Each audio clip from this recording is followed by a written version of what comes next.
This episode is brought to you by Empower. It's an app that'll help you save and budget your money, among other things. And it's free, so just go to empower.me/companyman to get it. It's in the description.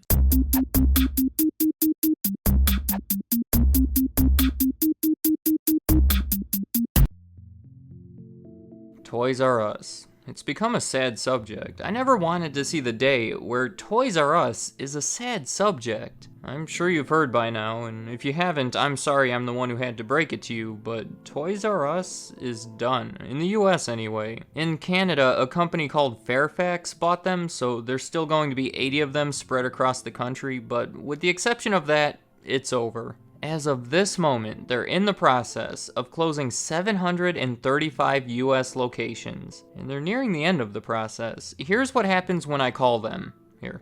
Thank you for calling Toys R Us. We would like to thank you for shopping with us for over 70 years, and we appreciate your kind expressions as we close our doors.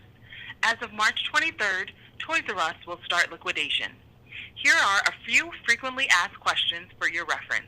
And then they just talk about how they're not accepting gift cards and things like that. Here's what I get when I try to visit their website. They say they've shut it down for any purchases and tell us where I can go to keep up with everything. I do recommend that second link for the Q&A if you have any specific questions about doing business with them, but most of their answers either say something has already ended or will be ending very soon. They end their message by thanking us for our business and support over the years. There's no official date set to mark their final day of operations, but it's looking like the majority of Toys R Us stores won't make it into July. Some of the stores have a countdown on display, many of which are counting down to the dates right around June 30th. Some locations have announced that as their final date. Some are simply labeling this time period as their final weeks. Some are gone already. My point is, if you want to make one last visit to a Toys R Us store, you better do it this week. But if you want it to be a happy visit, like you remember, it's probably already too late for that. These stores are empty and depressing. Half the store is just empty shelves. I found this picture to be especially depressing. It's one of those special fixtures that are used to display bicycles. I've just never seen one empty like that.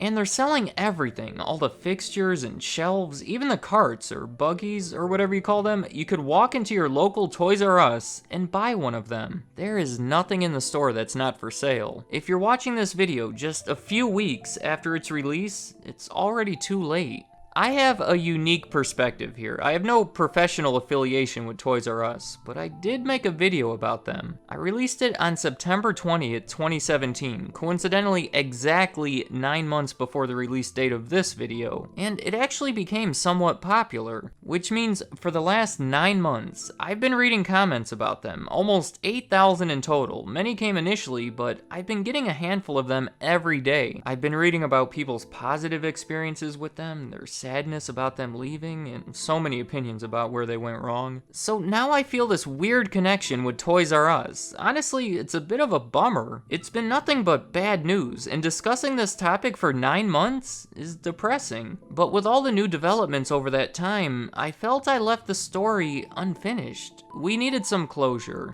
My initial video was made the week they announced their Chapter 11 bankruptcy. At that time, they couldn't afford to pay their debts, and the bankruptcy was basically their recovery plan. Restructure their debts, close some poor-performing stores, and make a comeback.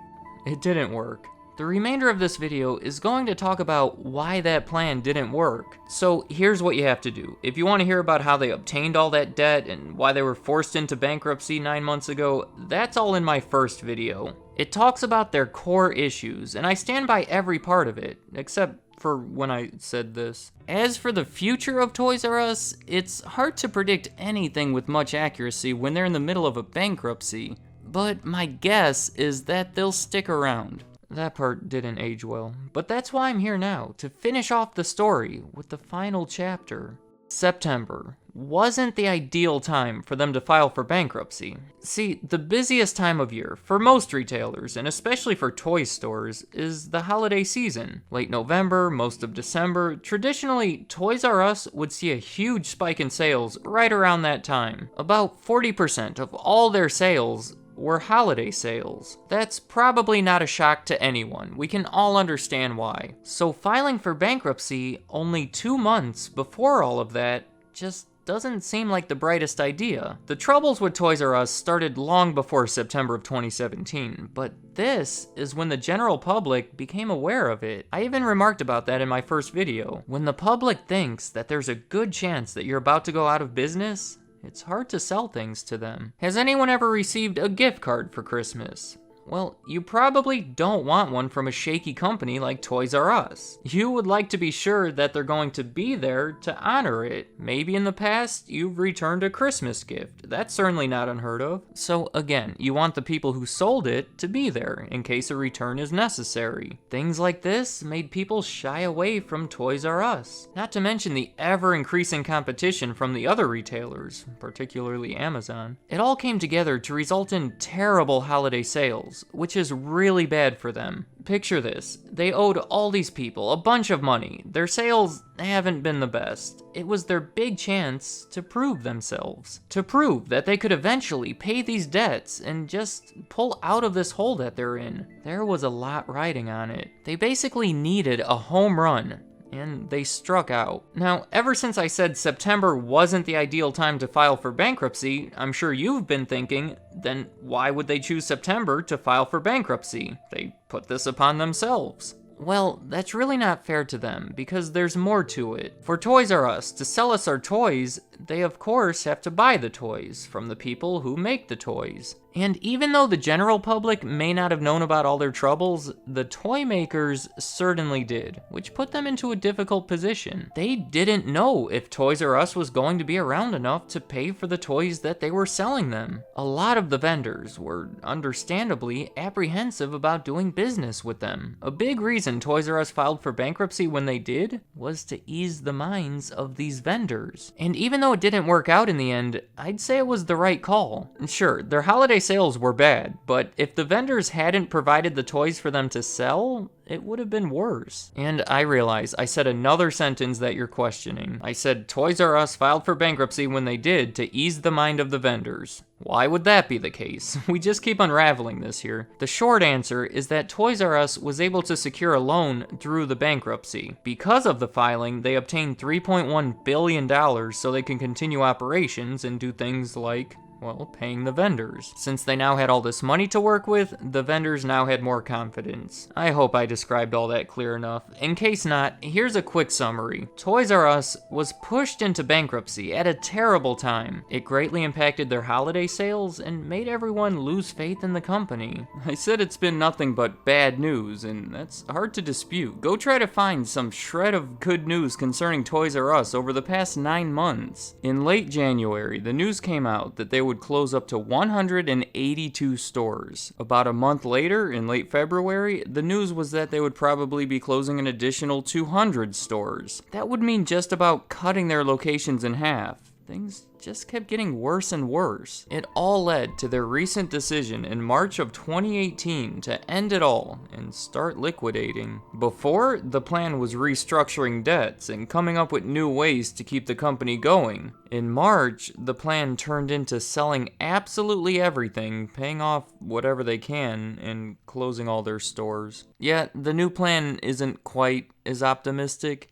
The last few months have been filled with all these closings and liquidations, and that's where we stand today. I think we can confidently say that this is the end of Toys R Us, except for you lucky Canadians.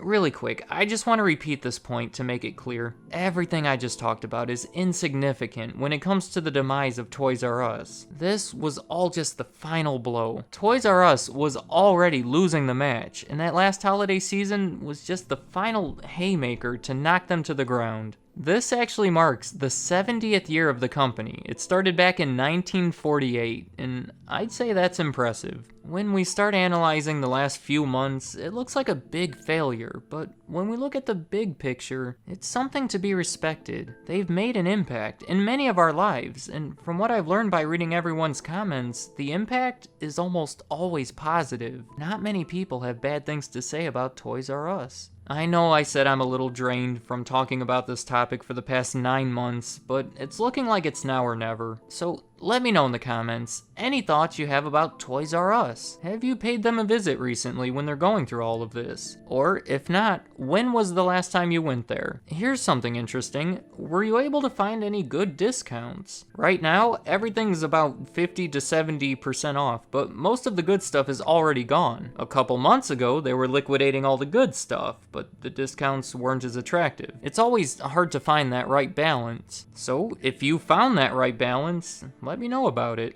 I'd like to hear what you have to say. Here's where I wanted to tell you more about Empower. The feature that I use most is this monthly report. It gives you a visual breakdown of what you're spending. Have you ever thought, man, I'm making this much money, where does it all keep going? Well, Empower will tell you. I noticed that my dining expenses were higher than I would like, and ever since I've been more mindful of it. Empower has so many other features too. I'm impressed by the financial coaching that they offer. If you have any financial questions, you can send them a message and they'll help you out. I mean, maybe you want to do something and just don't know how to get started? You want to start investing or saving or paying off debts? Talk to them about it. Their team members have graduated from some of the nation's best business schools and spent their careers in financial services. And I've only mentioned my favorite parts of the app, but you really have to download it and see what'll be most helpful for you. It'll look for savings and everyday transactions like your cable bill or insurance plan, send you intelligent alerts when bills are due. Just download it and see for yourself. Simply go to empower.me/companyman, that's COMPANYMAN, to get your free account and start saving today. Thank you for watching.